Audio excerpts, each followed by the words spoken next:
Welcome to the Kickstart podcast, where we highlight the stories of how professionals kickstarted and navigated their very successful careers. My name is Preston, and on this episode, we have the pleasure of hosting someone who started his career in finance and then successfully pivoted into business development and partnership roles at really great companies, in addition to being an angel investor today. Today, he is the head of strategic partnerships at Nitra, a company that is building smart finance for the next generation of healthcare. Nayan, thank you so much for being on the show. Thank you so much for having me, Preston. Excited to kind of help talk through sort of what's helped me navigate my career and then kind of what you feel is most valuable to, your kind of target segment, stuff like that. But excited to be here. Perfect. Happy to have you here. So I guess a great way to get started is just asking you, for those that don't know who you are, would you mind sharing a little bit about yourself? Yeah. So I went to school on the West Coast. From there and from undergrad, I think at the time, which was kind of actually right around the credit crisis, finance was sort of the hot sector to be in. And technology, I don't think had kind of proliferated in the way that it has, certainly now. And so finance and kind of investment banking was the kind of job that everyone was sort of supposed to go get after school, especially if you had like a finance background or a business degree major. And so that's what I did. Great learning ground where you got to learn a lot about companies at a very high level from an institutional perspective. But of course, did not like the culture, which I'm sure you probably hear and see a lot on the finance side of things.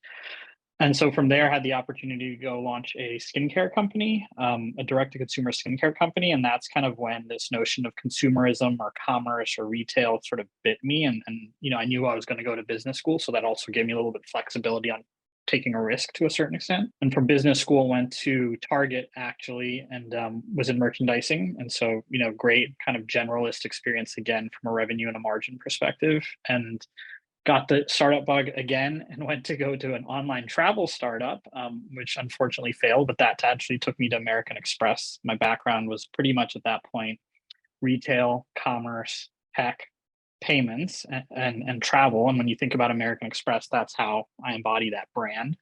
And so did BD and partnerships there on our co-brand and lending products, so Marriott, Delta, Hilton, and some other kind of cool partnerships. And then also did a more of a joint venture role, but it was focused on travel. And then that actually took me to Citi, where I managed our kind of Apple Pay relationship and partnership, which was pretty interesting to learn about kind of digital wallets and provisioning and, again, more tech-enabled stuff. And then Nitra reached out cold on LinkedIn before anything was available on them. So I had to essentially operate off of a pitch deck, a meeting with the founders, and yeah, that was it. There was no product, there was nothing. So, well, first of all, thank you so much for that wonderful overview and so many questions. I do want to note that you did a full 360 in your career, starting in banking, finance, and then working at more finance-related consumer companies like Amex and Citi, and now Nitra, right? So, do you kind of feel like you did a full 360 journey? And what did you have any kind of residencies or kind of feeling of caution going back into finance, or at that time it just kind of made sense for you? Yeah, so I mean, admittedly, I did kind of have hesitancy going back to a big bank, and I think the challenge, especially in the fintech space, is you have kind of existing legacy players who sort of have to navigate the regulatory environment and the compliance environment, and then you have a lot of challenger banks, neobanks, fintechs in the space, and there obviously is kind of good stewardship, but they're not necessarily regulated yet, and so, at least on the fintech and on the payment side of thing, I kind of view it less finance and more sort of commerce, if that makes sense.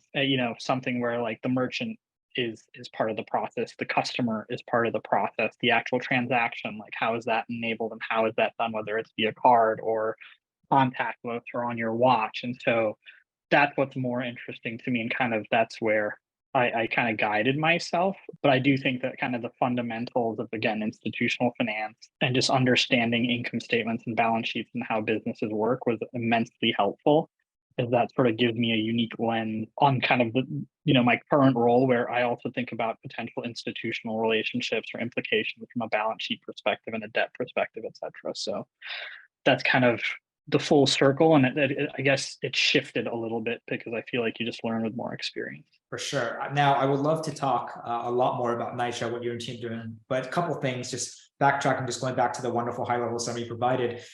It's very common even to this day, right, where a lot of people get their first jobs in banking and finance, even in consulting. And so without going too much in depth, would you be able to share like what exactly did you do in finance? And then what did your kind of day-to-day look like if people are Yes. curious?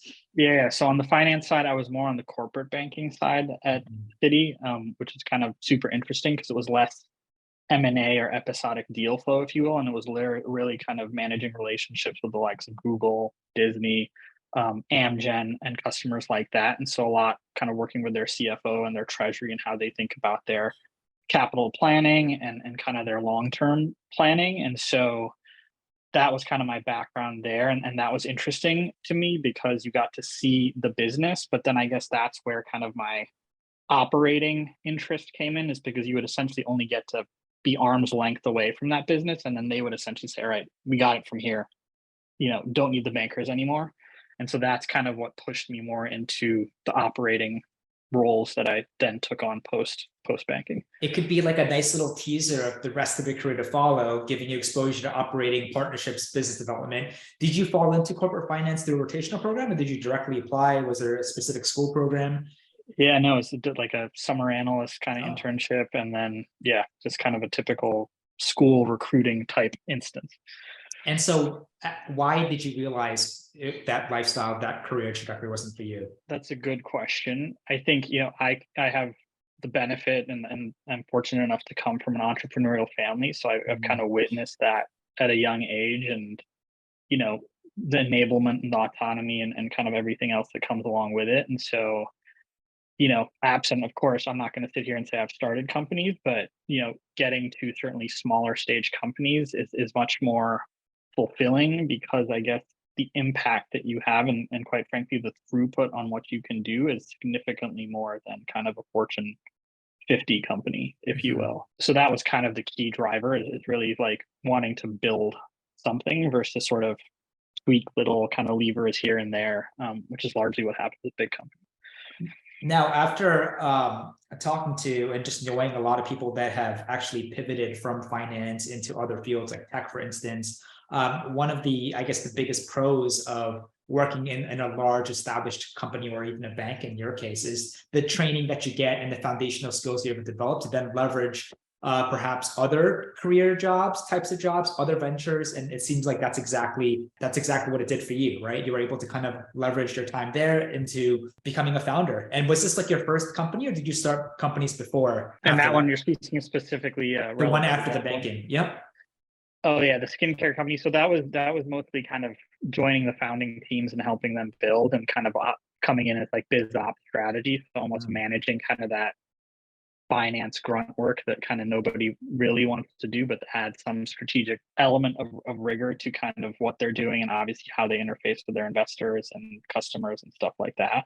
Cool. And sorry, go back to the question again. Would you be able to say or agree that working at a job like investment banking, corporate finance is able to kind of help you develop a certain level of skills that set you up for success later down your career? Yeah, absolutely. I think, again, learning kind of just pure fundamentals and more around kind of like what are the levers that drive different things, right, on the income statement or the balance sheet or from a revenue standpoint. That's what's kind of most interesting. And I would argue kind of the notion that in banking and probably consulting, you're sort of agnostic. You're kind of dropped into one company and then into another and then into another. So you see a lot of different environments and a lot of different kind of profiles and a lot of different problems.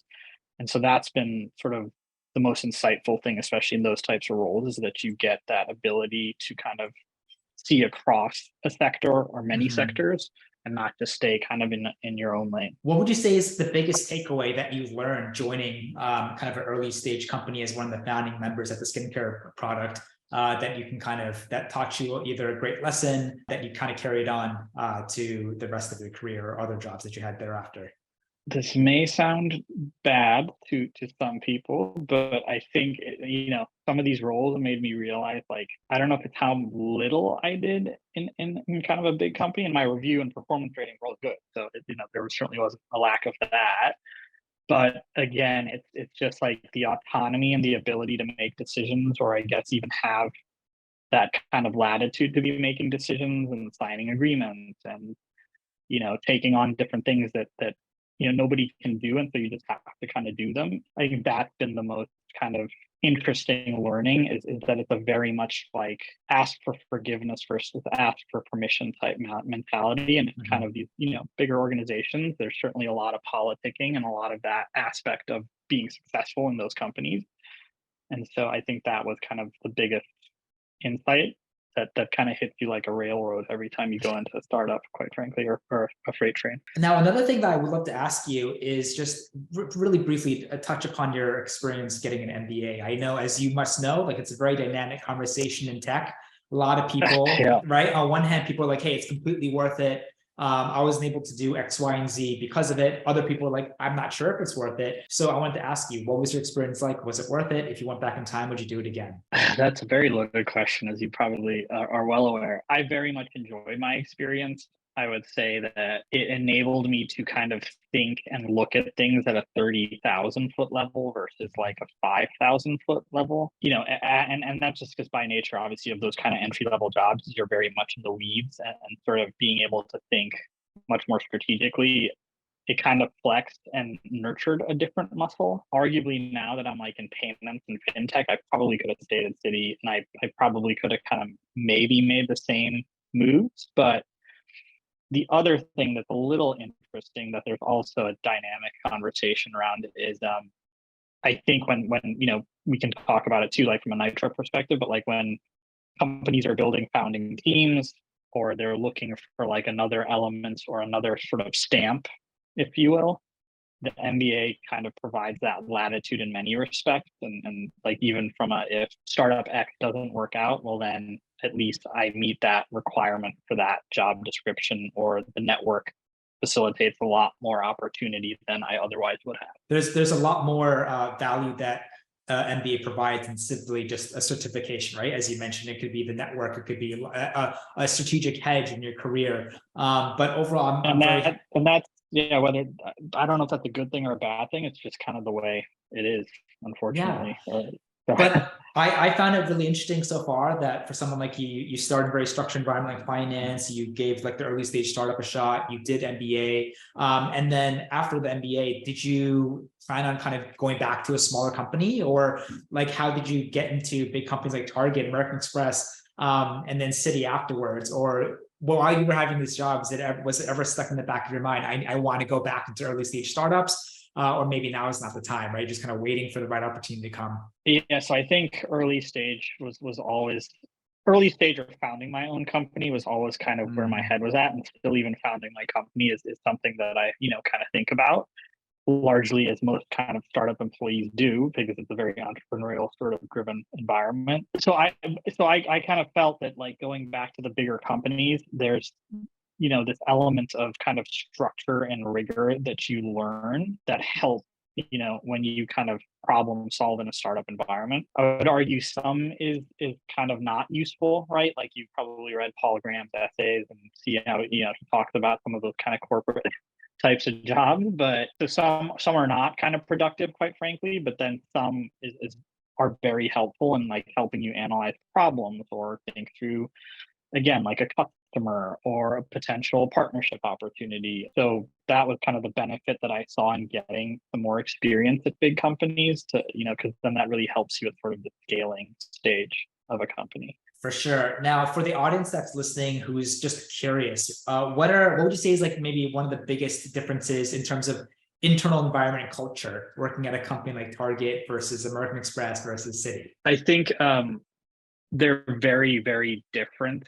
To me, culture is very important, and it's kind of one of the key facets or most important things of any company. And I think after being at like kind of multiple companies like that, you very quickly realize, again, this is almost like a hindsight realization, not necessarily like when you're there, but you sort of very quickly realize that there are cultures and there are norms and there are expectations. I think with things, with kind of things having evolved over the past couple decades, especially from kind of a social perspective and a macro perspective, I think there's a lot more freedom and flexibility that there may not have been otherwise kind of previously. But I do think that it's, each kind of company does have its unique culture.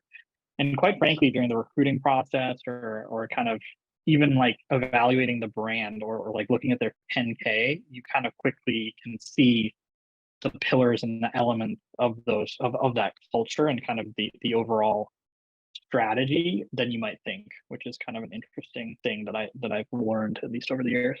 Yeah, I mean, thank you for, again, just doing a little bit of a deep dive. I think for someone that's in the stage of career that you are right now, I think you've gone through almost every different scenario, different types of environment imaginable to set yourself up for maximum success at a company like Nitra. I think the fact that you have that quantitative structured environment from banking, you have a couple entrepreneurial experiences, so you know what it's like to just work and live in an early stage company that's scaling. You then obviously did your MBA, which provides a lot of different value across different spectrums that we alluded to earlier. And then you've worked at a lot of other large established companies, really giving you all that holistic kind of experience of what different types of industries are like in terms of internal environment, culture, and really helping you kind of get to the point of like what you like, what you don't like, how to do things well, perhaps how not to do things well, leading you up to the point where you made that jump to Nitra, which I think is really fascinating and just kind of gives everyone a contextual understanding of what you've done before Nitra.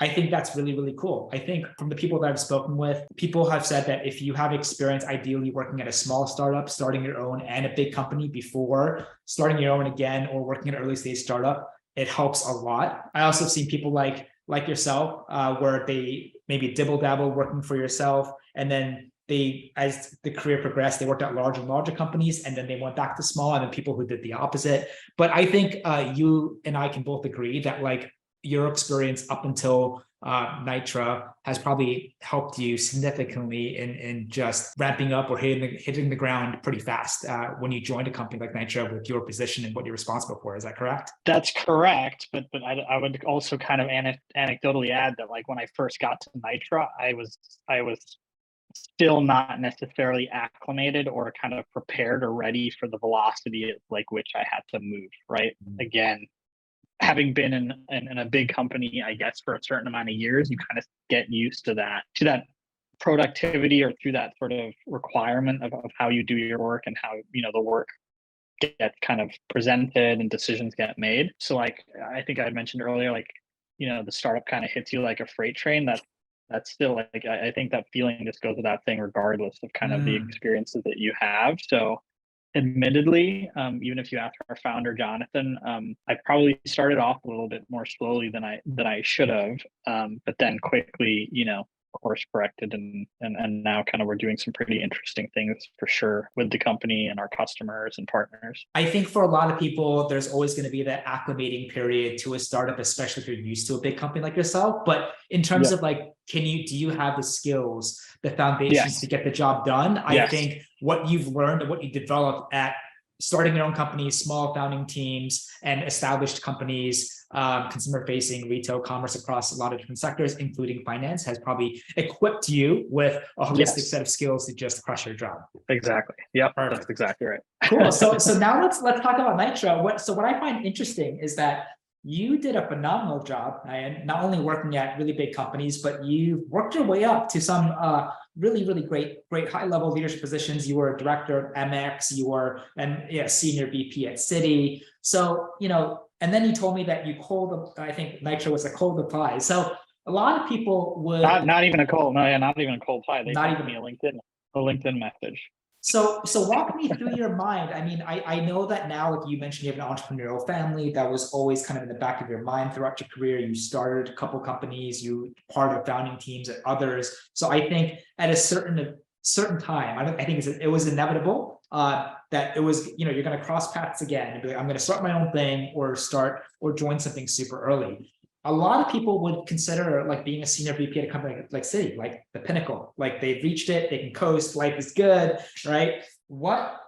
about where, like, what happened in that stage of your life? You're like, you know what, I'm ready to just have another massive change, kind of uproot all that, and join a company like Nitra. Like, what happened? What was kind of going through your mind? I think it was kind of two-pronged. I think it was again, with like kind of how tech has impacted our lives. I always wanted to get a lot closer to the technology side of things. And, obviously big companies kind of vary on their product and their tech capabilities, but largely they're kind of playing with legacy systems. And in instances where they acquire startups, there's largely not the best integration process post-acquisition. So the technology kind of goes there and doesn't scale throughout the organization. So I think getting to tech was kind of always one thing that I definitely wanted to do. And by tech, I mean like very close to like engineering, product, UX, CX, that kind of intimacy, if you will. And then the second piece is this kind of feeling of wanting to build something. So, and it's interesting because even post Nitra having kind of reached out, or sorry, pre Nitra having reached out, I kind of, to your point, knew that like these were some of the things that I wanted that I would find fulfilling for me from a career standpoint. But I was kind of thinking, okay, I've done the early stage startup.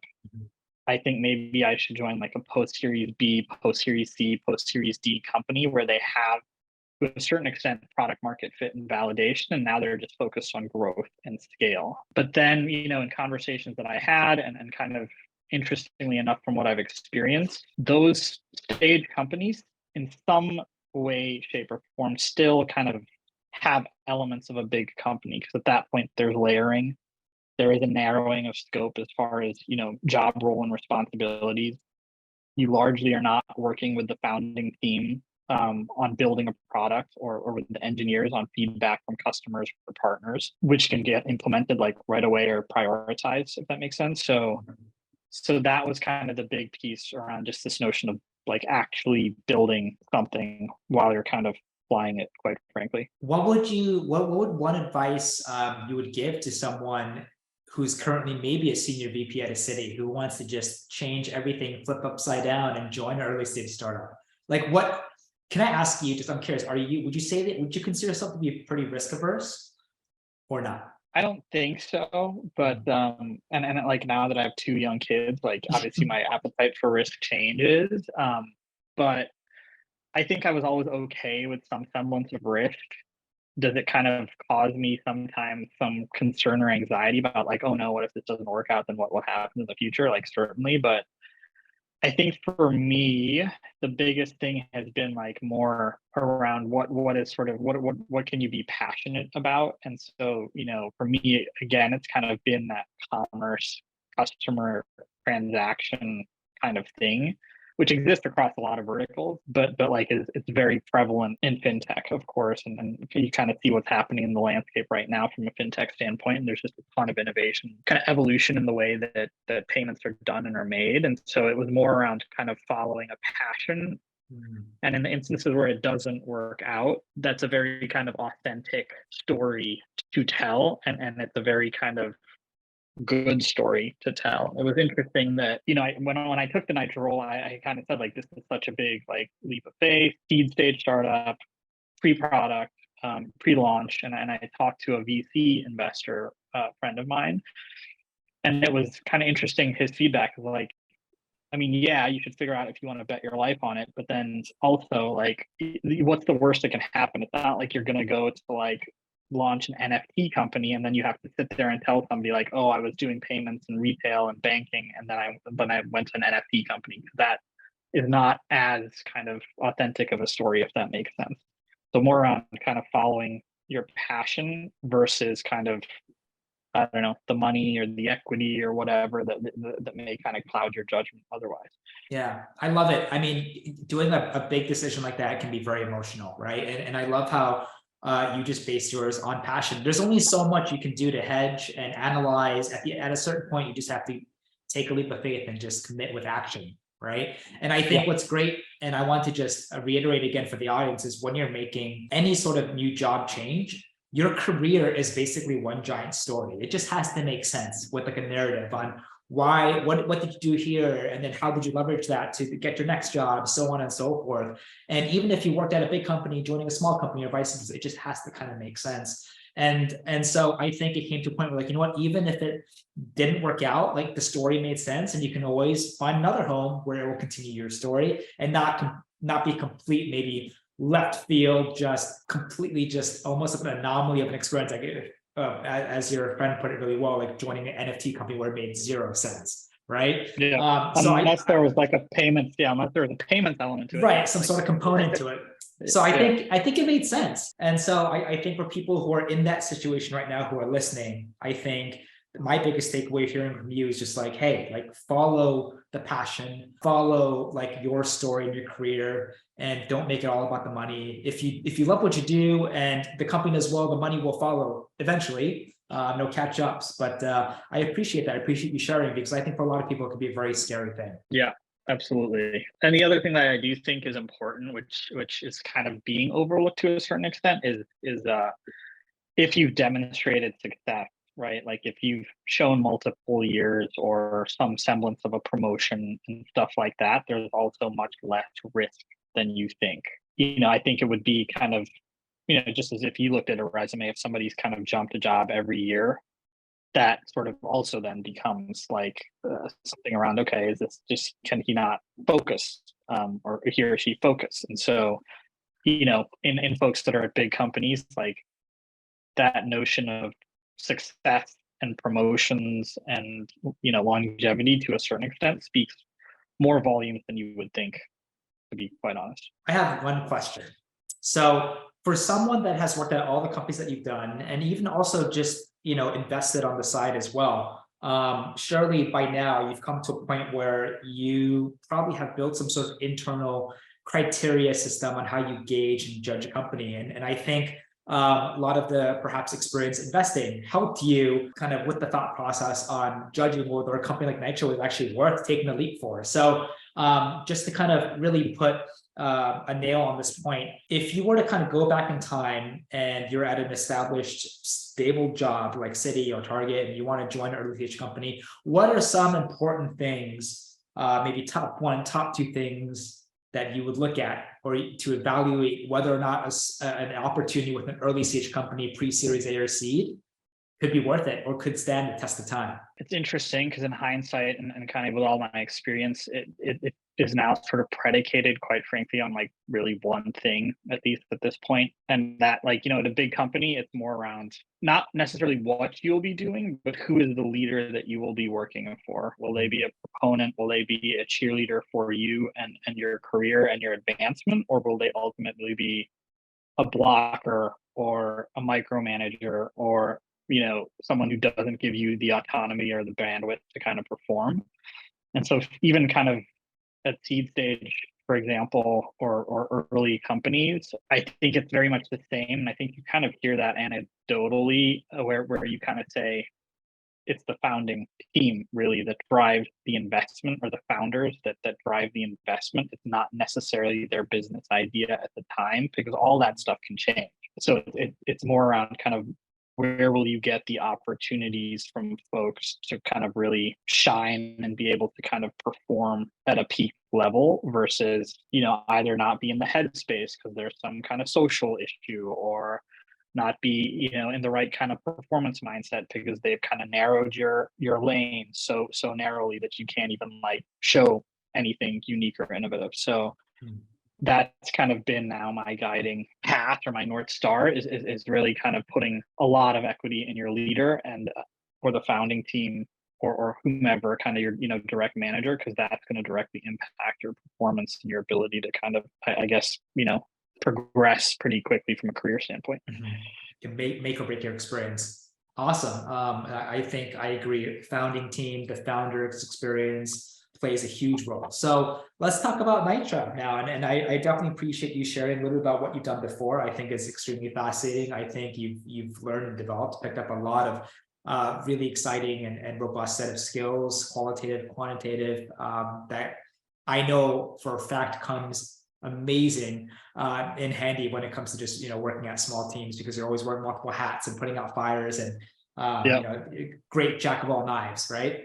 So Nitra reached out, you joined super early. You mentioned you had to really kind of make a gut based on the founder that you met and a pitch deck, which is nerve-wracking. But can you explain again? So what does Nitra as a company do, just in a simple way? Yeah, so right now, and I guess I'm going to be a little bit kind of close to the vest on some of our things, given where the stage we're at. But right now, effectively, we're building sort of smart finance for healthcare. That sort of means like, how do we think through spend management? How do we think through different things across sort of the procurement and the purchasing value chain? How do we think across kind of the lending continuum within the space? So that's us at a very high level, and we're starting first with sort of independent practitioners and medical clinics, because that kind of fits into our hypothesis on how we should best approach kind of this sector that's arguably more antiquated, quite frankly, than like banking. It's been really crazy to see how antiquated and how archaic healthcare is. And so that's why now we're sort of doubling down and focusing on healthcare. Interesting. I was going to ask you, like, who is your end user? So you said independent doctors or small practices. Is it across the US, or is it focused on a specific geographic area? So yes, we like, our capabilities are US for sure, and now our customers are all across the US. I think we kind of have some different go-to-market plans and strategies that are coming up shortly, where we're going to sort of shift a little bit and kind of double down in certain areas where we're seeing more value, and then even expand in areas where we like initially saw zero value, and now our customers are telling us like, this is a huge opportunity. So US based, but like, it's interesting because our customers and our partners and what we learn help inform our sort of roadmap and our evolution along the way. So can you elaborate again, what does the product of Nitra do? So I know you said smart finance for healthcare. We established who the end user is. What is the reality right now? You said it's very antiquated. So without Nitra's product, what are doctors doing right now? Perhaps it's all manual, perhaps it's extremely inefficient, but if you can maybe elaborate on that, that would be great. And then what is like now the reality with Nitra's product and technology? Yeah, so on the kind of healthcare side, or the independent practitioner side, at least from like a financing perspective, they're accessing your usual suspects, right? Big banks, credit unions around the corner. They're not the best at business generally, and I think they'll tell you that. Actually, our customers tell us that.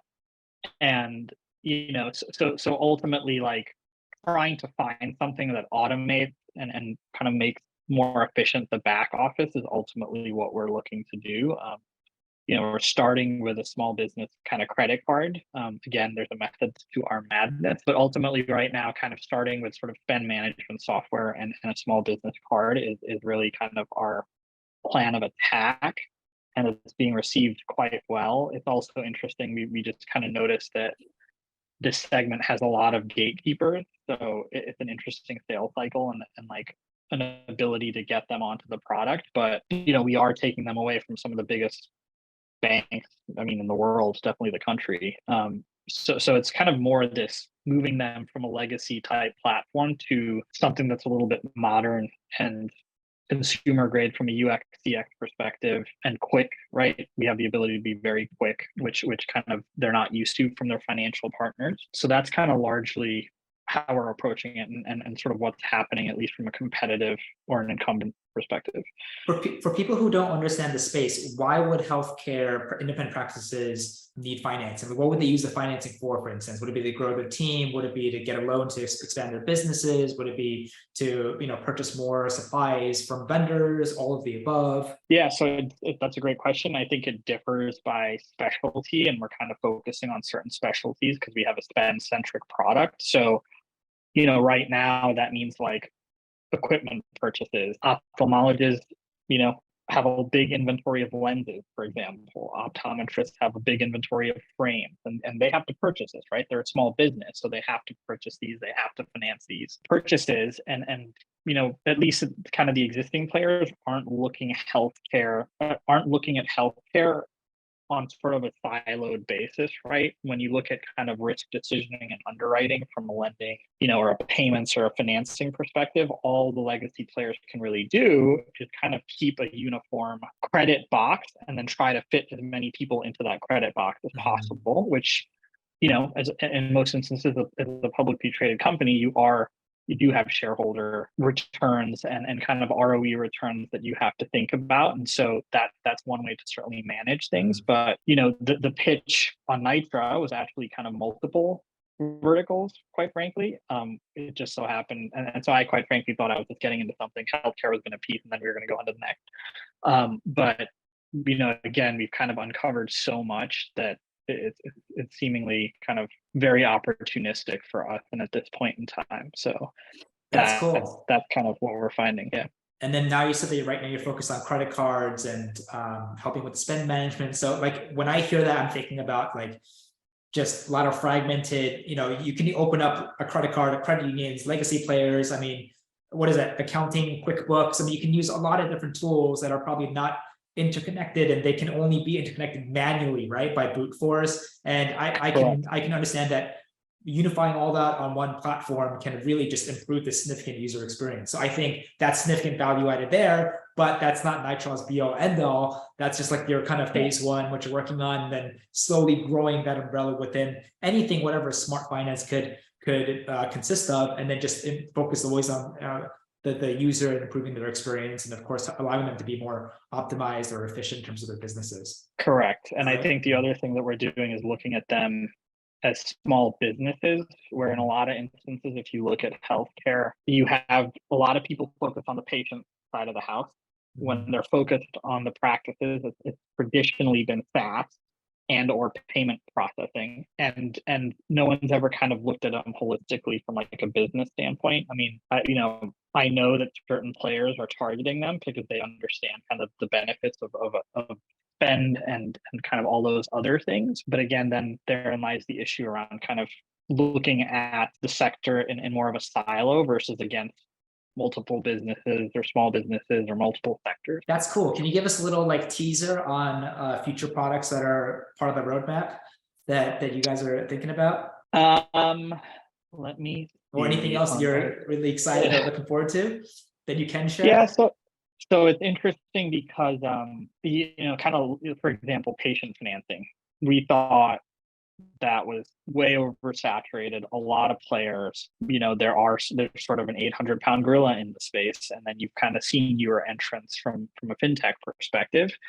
And we consistently hear from our customers now that that's like such a pain for them. And we had no intention of ever doing patient financing. And I can't really tell you like where it's prioritized on our roadmap, for example, but it's learning about like things like that, little things where we thought like, hey, this is a pretty like standard kind of thing. So we thought that there would have been some sort of a more efficient, process or product or service to kind of help support it, but that's not the case. And the interesting thing too is like when you think about optimizing for the small businesses, a lot of the value is in how much time can we save them? How much time can we save their staff in reconciling receipts? Like, for example, how much can we save their staff time in accounting and logging things like from a ledger standpoint into QuickBooks, right? So time is money, quite frankly, right? That's kind of the saying. And so I don't think it's ever more so true for SMBs. And so that's how we're kind of approaching the space at a very high level. How big is like how big is the market when it comes to just independent practices?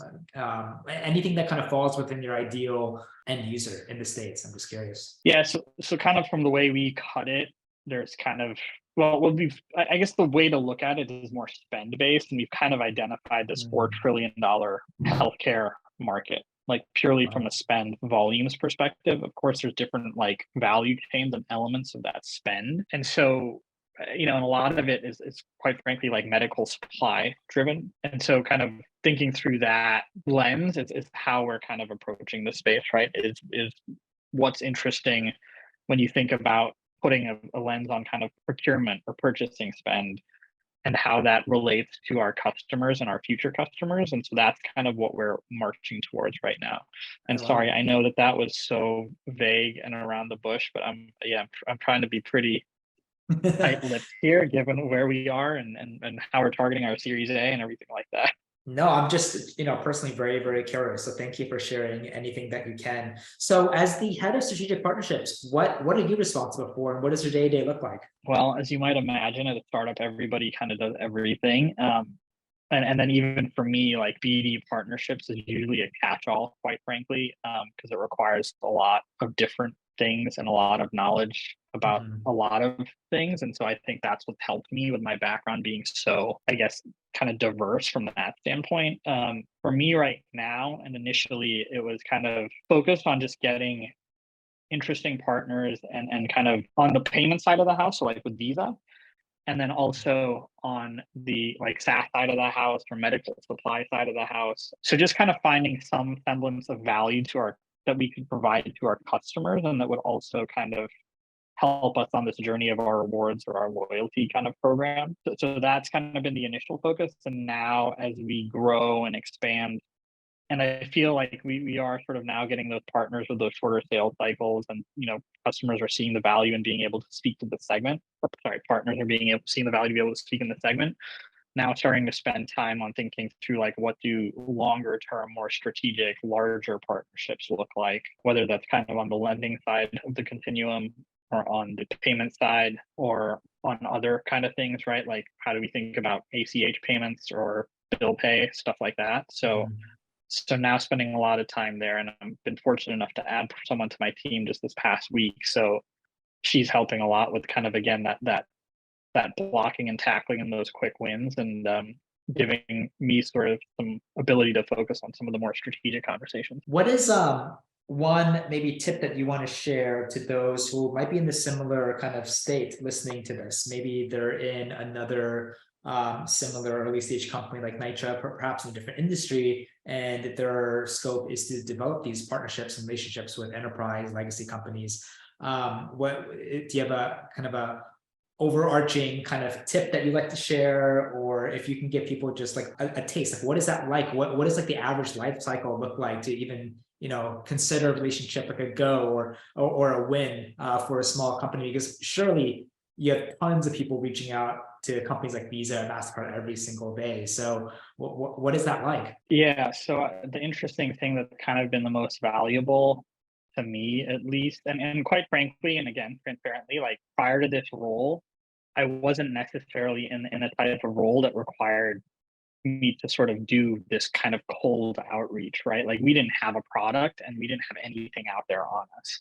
And so that was like very different. And it's interesting to hear perspectives from our founders because they're second time founders, but it's always kind of those first partners that are always the hardest. Mm. And and in that vein, it was always amazing to me that like, I don't know, someone whose technically kind of responsibility should be partnerships would not respond to an email, but then the CEO or the founder would respond to an email. So I think, from that perspective, like, especially when you're in a big company, you're almost like taught to kind of respect the layers and, oh, you can't do this because that person's so senior. Oh, you Oh, have to do this interesting. because you're kind of trained that, oh, no, I shouldn't be talking to the CEO or CFO. But that's largely kind of what ends up happening. And quite frankly, when I was at Amex or when I was at Citi or when I was at Target, and we were kind of like our CFO or somebody very SVP, very senior at like Amex was meeting with a fintech, it would largely be like a me on the other side of the table. And they liked that thing about speaking with fintechs and speaking with early stage companies because it gives them, in some instances, a glimpse into kind of a path that they are not on or that they are excited about.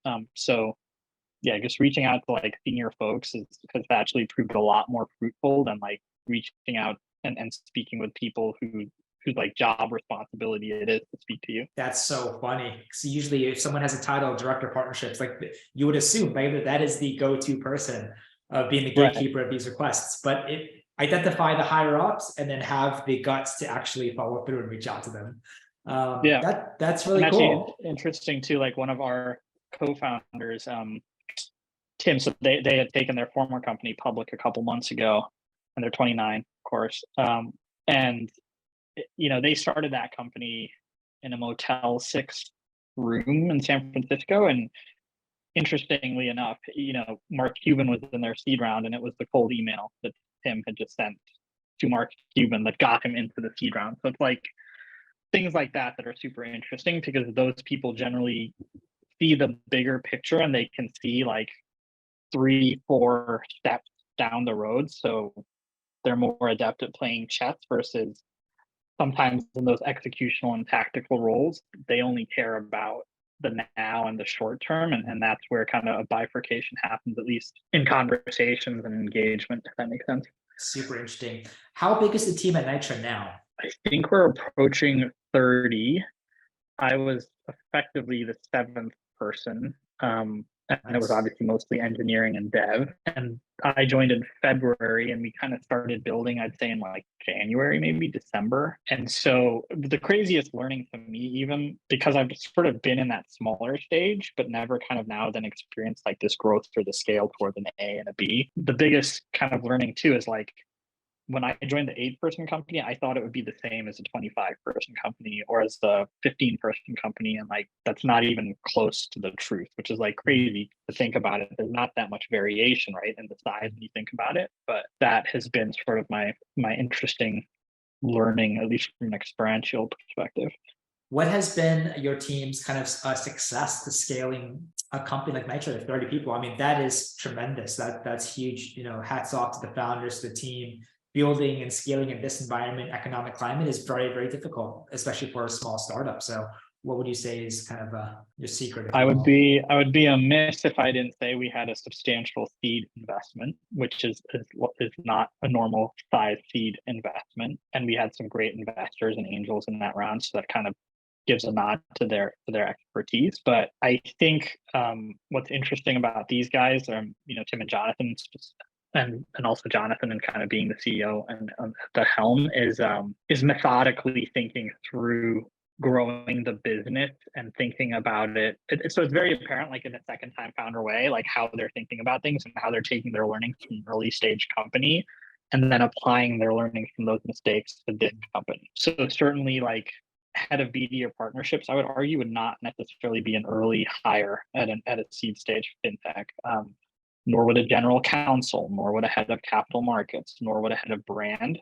But like those were some of the big building blocks. And I think that's helped us tremendously because we haven't had to outsource any of that stuff, right? Like keeping everything in-house and even customer success and customer service and engineers onshore has added again to like the culture, but then also kind of the work ethic and this notion of being able to scale at a very high level across a very talented group of folks. It's true what they say, wisdom comes through experience, right? And time. And so I think you're able to kind of avoid a lot of kind of obstacles that a lot of companies would go through as first-time founders. So I think that's really insightful. What would you say is kind of makes your internal culture environment different? What would you say is Nitra's X factor? If someone's listening and they're like, wow, I'm actually resonating with the company, what it does, maybe I would love to one day apply. Like, what makes you guys different? I think, and I'm sure a lot of people, especially like in the tech and the startup space, can relate to this. I think a lot of founders, because they are the founders or the co-founders, they are used to having ultimately control, the final say on things. And so that's when you start to hear about like companies where it's not really a great culture because it's driven arguably by kind of the founder sort of driving this notion of micromanagement, or again, kind of what I had alluded to earlier about, trusting your leadership and have them kind of trusting you. And so I think the most interesting thing to me has been how everybody's empowered to make decisions. Everybody's empowered with a voice at the table. It's not sort of a dictatorship, right? Which sometimes does happen when you think through, quite frankly, what it takes to even be a founder, right? You have to have that mentality and you have to have that ability, quite frankly. And so kind of seeing that open up and come to light has been also interesting because Jonathan, our founder and CEO, will literally say, Nayan, I need you to make the decision because you know better than I do. And so I guess that's also something that if you read about from an entrepreneurship perspective is the most successful ones always find people to fill their gaps or their skill set. And then, furthermore here, they enable us to kind of make decisions and execute against them as well. Mm-hmm. Everybody wants to have a job, or if they were to kind of craft the ideal job in their minds, to be able to work for a founder or a hiring manager or a boss that lets them make autonomous decisions, or gives them that flexibility for growth and just be able to kind of pursue a direction if they think it's right. And I think it's easier said than done, right? A lot of companies use the buzzwords, but after you join, you realize I don't see evidence of this in my job at all, Yeah. right? And so I think it's really great that the founder, first of all, this is not their first time doing the rodeo, right? They obviously they know what they're doing, and they're able to really just make this Nitra experience, this company, much better in the sense of their first company, because they're able to kind of avoid a lot of the mistakes, and they're able to really understand what doesn't work, but also more importantly, what works and what works really, really well. And perhaps it's just, maybe it's not the first startup experience, perhaps it's just them as people, as founders, that they believe when it comes to good leadership and good management, it's to really follow through on the words, and that if they want to establish a really great, healthy environment culture, to actually back it up. And so for me, who's obviously not part of Nitra, listening to your experience, it's really great, frankly, and to hear that you guys are following through, and because I know that building the right culture at a small company is everything, even if you're 30 people large, because that's exactly gonna essentially create the foundation for a company that's going to be 40, 50, 100 people, right? So happy to hear that you guys are doing everything right. That's awesome. What is Nitro's? Well, hold on. Most things right, because that's the nature of a startup. You can't get everything right. Well, that's all that matters, right? As long as most things are going well, and you can kind of have faith and just pray. But what is Nitro's kind of philosophy when it comes to compensation? So the reason why I'm asking, to give you a little context, is a lot of C-level companies, and of course it helps if you raise a sizable seed round. Definitely gonna address that. But despite that, I've seen time and time again where early stage companies like, we're early stage, we want to attract the right person attached to our mission. And so we're just gonna, not really stretch too much on cash and try to back it up with equity. And we know that still works. That's kind of the playbook for many early stage companies, and a lot of people still do that. There's nothing wrong with it. But I do also want to highlight that when shooting this, which is end of 2022, we're going through a really ridiculous talent market and a very difficult economic uncertain situation presently and moving forward. And so it forces a lot of early stage companies to kind of rethink things. And if they're struggling hiring, a lot of it goes back to their comp philosophy. So I want to give you an opportunity, like, what is Nitra's stance on that? And perhaps, that kind of answered my own question when I asked you before, like, what's your secret to success when it comes to finding the right people and then hiring them? But would love to kind of ask you again. Yeah. So again, the seed was very helpful in this, but also kind of anecdotally, I can provide the general attitude I think that kind of startups take, and kind of that Jonathan takes as well, at least with Nitra.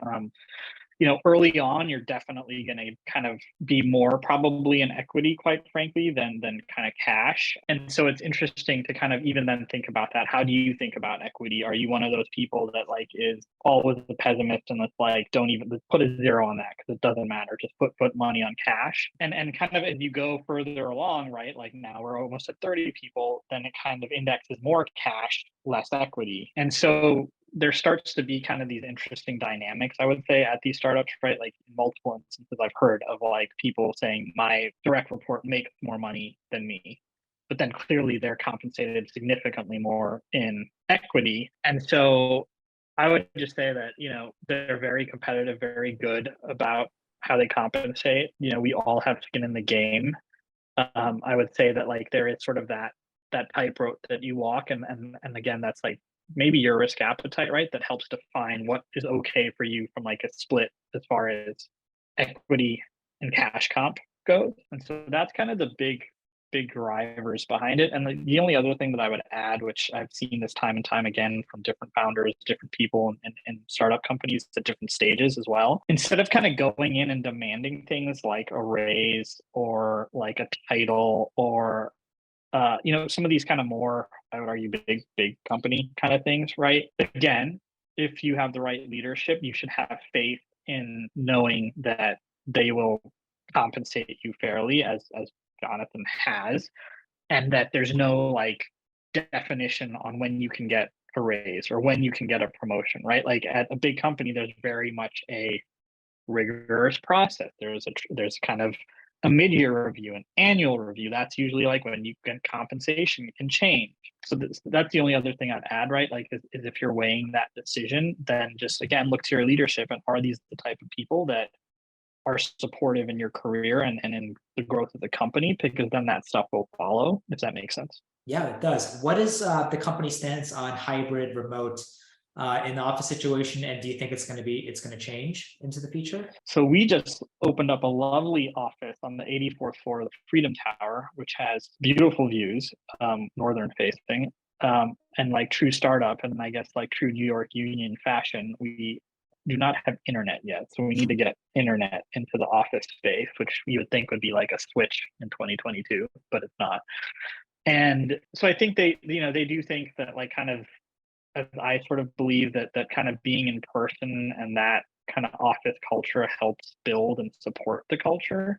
With that being said, we do have folks across the country, so it's kind of more of this hybrid approach, although there's, I would argue, a little bit more of a preference on New York hires right now as we kind of build out the company, as we think through our go-to-market strategy. And we do have a lot of engineers in San Francisco, so it's more like a talent driven discussion, I would argue, but for the most part, hybrid and kind of in office type culture, I would argue, is kind of where we're landing. What are some of the exciting public milestones that you can share looking forward to the future? I know you mentioned that you guys are hopefully maybe next year sometime gunning for a Series A, perhaps the evolution of new products or release of or launches of new products and on the roadmap. Anything that people can kind of look forward to? I think you'll hear some of our milestones that we want to like publicly display. Right now, I'd say we're playing pretty close to the vest, but the best thing for us is kind of working towards a spend, kind of a recurring sort of spend amount or volume, if that makes sense. And that's continuing to progress upwards very quickly from a customer standpoint, spend standpoint, and also from kind of the features and products that we're shipping out. Mm-hmm. Again, a big answer, so I can't not really providing publicly any kind of milestone or promises, but we're very happy with kind of the progress so Perfect. far. So we're very optimistic about a Series A, even in this environment. Cool. And then I guess for people who are listening and hopefully one day they would love to apply at Nitra, what are some possible examples of future positions you guys might hire for in the future? So I think for us, been a big focus on sales right now, as you might imagine, right? And getting the product out there and into the hands of customers. I think there will be sort of more marketing hires as we kind of undergo a brand refresh, actually. So you'll see a very kind of elegant premium brand in probably 6 weeks, 8 weeks, because quite frankly, this brand that you see was like put together by just, again, like cobbling together something very quickly. So that'll be exciting. And then, we're kind of thinking through the customer success aspect as we ramp up customers, like how do we manage these customers and make sure that we're treating them with the best customer service possible. And so we're thinking through a model where we might be reticent to kind of outsource that type of function, which is a pretty easy thing to do. But again, Jonathan's nod to the culture, his kind of his perspective is to essentially keep everything as close as we can to the customer, so we can iterate on a feedback type loop, which you lose a little bit of when you start to outsource things. Mm-hmm. Is there anything specific about a person's background that really would jump out at you or the founders, or maybe perhaps people were to apply, they could highlight or put an asterisk next to it that could perhaps help their candidacy to be considered to join your team or your colleagues? I mean, I think it's going to totally vary by each person who looks at it. But for me, something that is always intriguing or interesting is a previous relevant like BD partnerships experience. And then also, whether I'm biased about this or not, an MBA and kind of this notion of a consultative or a finance background where you kind of understand key fundamentals is important. Jonathan, again, because of that like autonomy that he enables everybody with, and Tim as well, they kind of want smart people on the plane as we kind of build the plane, because we have to learn and do so many different things, right? Like I was essentially running our card economics or our card P&L when we were launching the card and thinking through like our cost of financing and like other pieces or other elements of that. And so being very kind of versatile is a huge thing for us, because it just speaks volumes to your appetite, but then your willingness to be able to want to learn versus stay very narrow, if that makes sense. For sure. If people want to apply, if perhaps, in the audience or maybe future users of Nitra, where can they go and sign up for the app or start using the product? So I think our app is in beta. It might be released, but you can definitely sign up for the product. If you're a healthcare practitioner or a hospital or a clinic or a med spa, we would love to have you as a customer. So please do apply, or you can definitely just email me, nayan@nitra.com. And that goes for candidates as well. But the other thing that's interesting is, again, like that notion that the CEO and the founder is usually the best kind of person to just reach out to. At least at this stage, like every resume gets looked at if you apply through Lever. Most people think it's like a big black box, and in some instances it might be once you start to get much bigger. But like at seed stage, if there's like a Lever site up or a greenhouse site up, like that resume is definitely going to get looked at. So you shouldn't be like shy about thinking, oh, I have to network my way in, which helps. But yeah, so you should kind of have faith in that element of the hiring process, which normally people don't. I think that's great to highlight because many companies, not everyone does look at their resume. So Right. it's really comforting and reassuring that you guys really make that effort to do that. But Nayan, I just want to thank you so much for your time and for being able to graciously share more information about your background up until Nitra, and of course what you, the founders and the team, are doing at Nitra. It really, really sounds exciting. It sounds definitely like a product and product and service that is very much needed in a very legacy, antiquated kind of industry like healthcare. And it's really exciting to kind of hear you guys scale a team of 30. And I can't imagine how big you guys are going to be 6 to 12 months from now. One of our favorite ways to kind of slowly end this podcast is just asking you, one question. If people who are listening are in the same boat, for instance, maybe they're just starting the career, they're in finance IB, or maybe they're a senior VP right now, they want to pivot. What is the one big lesson or tip that you would like to share, or advice to the audience that you think would help? I think the biggest thing that I've seen also with people kind of struggling or in this position is there's no such thing as perfect timing. So if you think that you can wait, one more year, and then that'll be the perfect time to go to this role or to that company, and because it'll just make that much more sense, that's just not true. Like there will never be a perfect time to make a very big change or take a big risk, because there's always going to be that hesitation, if that makes sense. And so if it's something that you want to do, you're passionate about it, you just got to kind of rip that Band-Aid and have faith that that decision makes sense for you at that time. And usually when you kind of look back and connect the dots, they do. So it'd just be more around rip that Band-Aid off and kind of get moving on your career versus kind of staying and then kind of staying more and then staying more, because that timing is never going to be perfect. I completely agree. I think action is everything. And, for a lot of people, making that jump from a high level leadership role to a small startup, they would consider extremely risky. And I really appreciate you also additionally sharing your thought process, what kind of went through your mind to help make that transition a lot easier.